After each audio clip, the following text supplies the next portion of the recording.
welcome back to my YouTube channel. I'm Joanna Kleinman, psychotherapist and CEO of the Mind Method Coaching Company.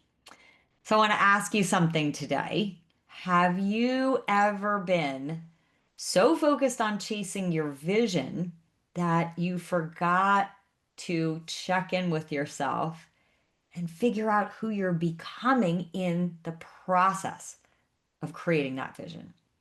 So today we're going to talk about why the becoming of who you need to be in order to create that vision is really the most important work you can do.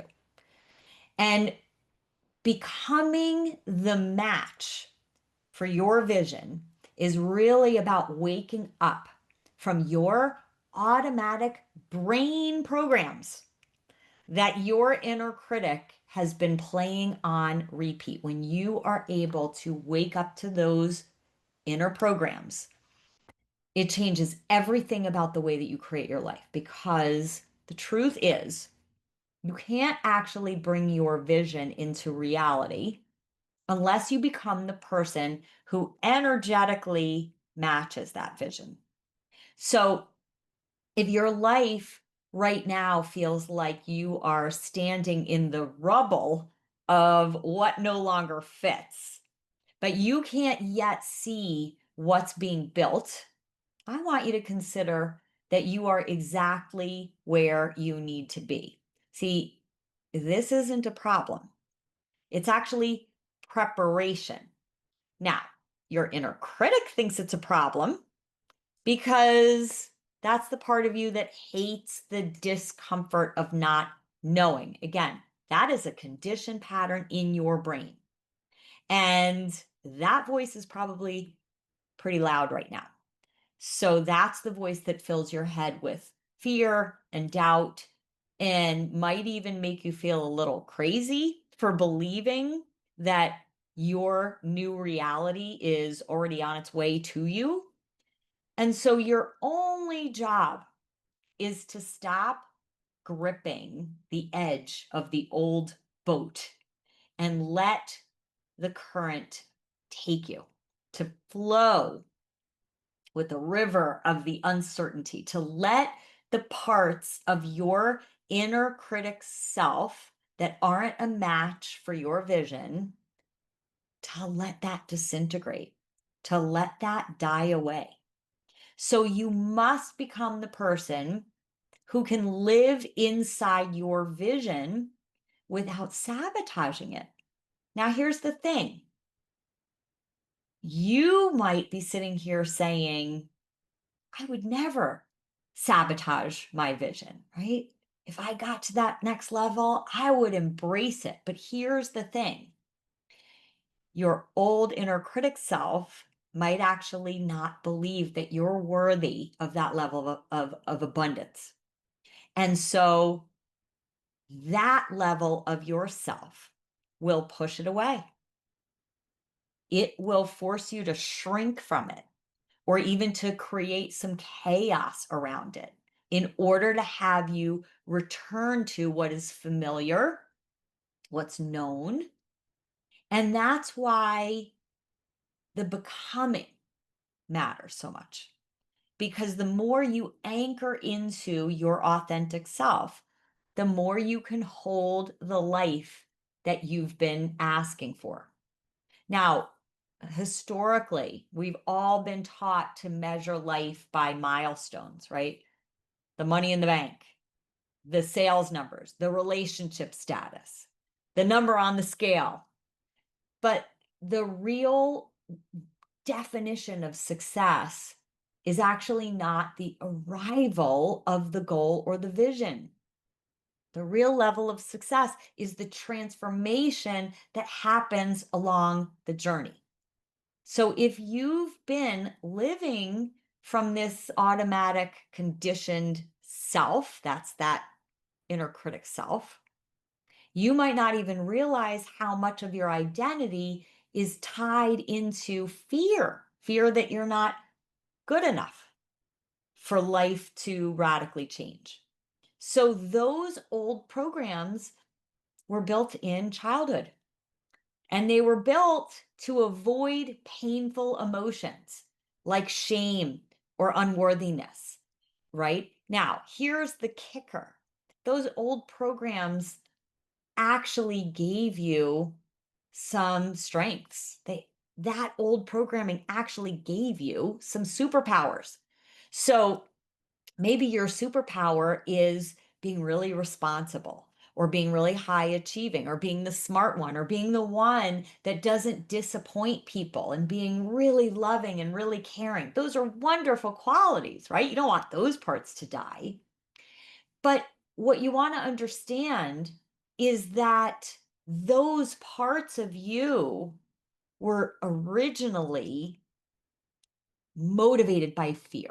Okay. So fear became the motivator and the architect of your choices. So your inner critic actually filters your life through the past, which is dead already, and the imagined fears of the future, which don't exist anywhere but in your mind. So when that inner critic self is running the show and you're seeing everything through those filters, then how you see yourself is based on what you want other people to think of you, what you think other people think of you, how you think you're supposed to be. And so that is what keeps you racing against this invisible clock, right? Like I hear so many people say, I've got to get there. I'm afraid I'm running out of time. Now, when you wake up and you see that you've been living in this trance, this false self, this lens that was created by your inner critic, when you start waking up to that, it can feel a little unsettling because you start witnessing this tug of war between the old patterns of fear, right? And these new thoughts of trust, trusting in the flow of life, trusting in the uncertainty, even trusting in the obstacles and the painful emotions, that they're all there to forward your journey. Okay. So you're sort of grappling with this paradox between, looking at scarcity and not enoughness and being afraid that your life is never going to be what you want it to be. And then on the other side, getting excited for the abundance that you're creating and the magic that you can see, right? That's possible for you. So all your emotions might be amplified right now. So one minute you're full of excitement, the next minute you're back in doubt. Okay. This is the becoming.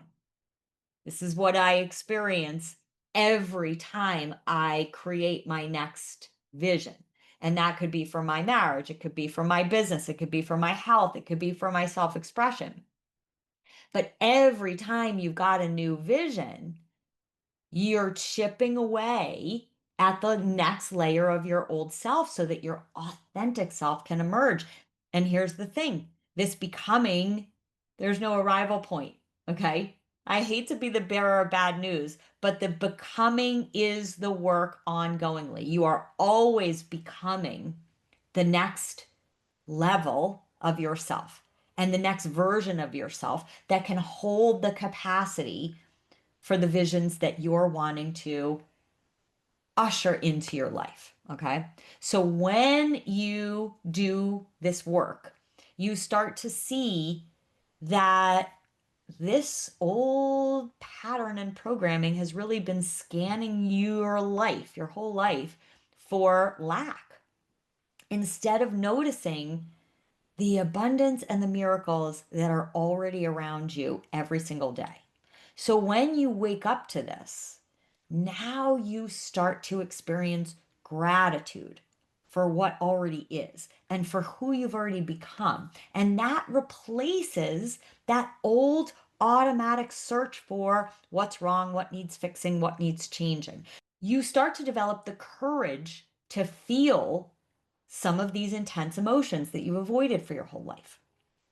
So you start to see your inner critic's patterns and you learn as soon as they emerge, as soon as you see your inner critic, as soon as you meet her, as soon as you understand the emotions and the body sensations and the behaviors that arise when you've been hijacked by that inner critic self. As soon as you see that there's really an underlying core never ending message that no matter what circumstance emerges in your life, there's that core never ending message, you can actually now start to unhook yourself from that inner critic self. And that's how you, step by step by step, start to design a different life.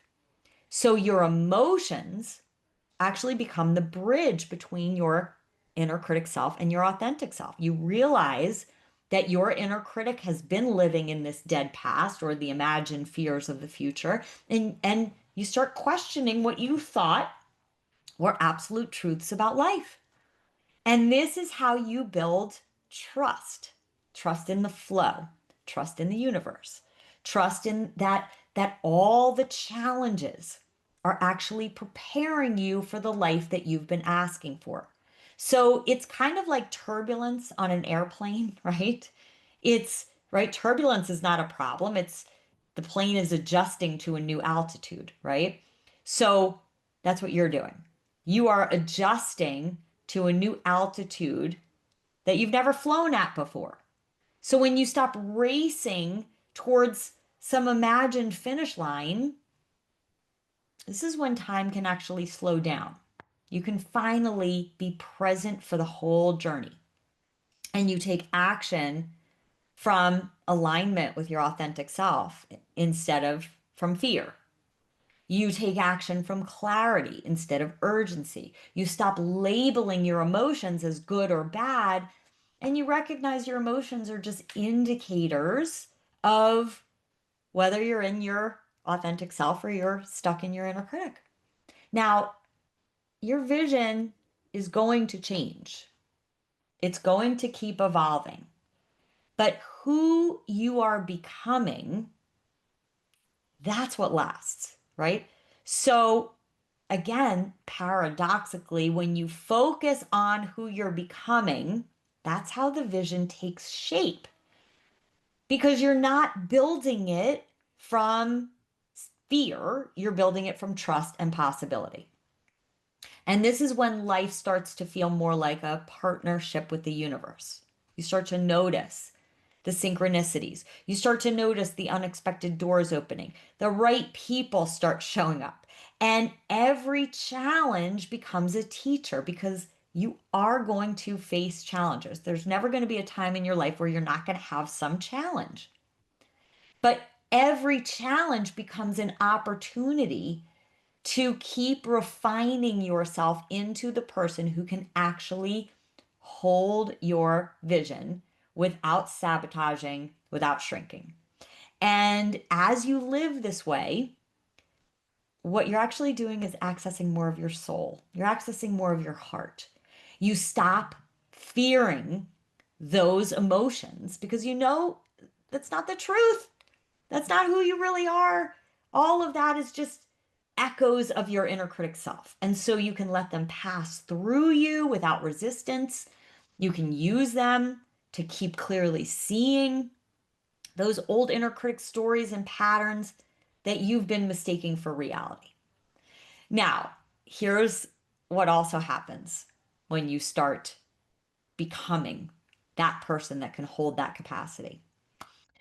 You crave authenticity, and so you have less tolerance for anything that's fake.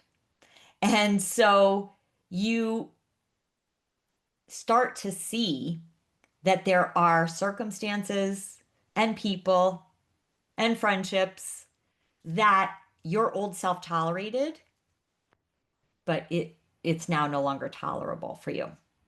So that's when you leave the 25-year corporate career, which I've seen over and over again.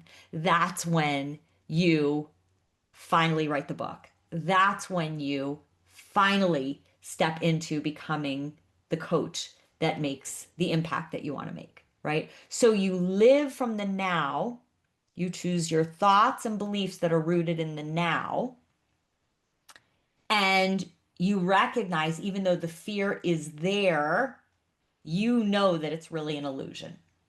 So the more you live this way, the more your vision becomes an unfolding and not a grind.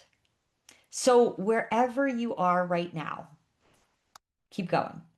Keep showing up for who you're becoming, because when you do, you won't just get your vision, you'll actually be ready to live it.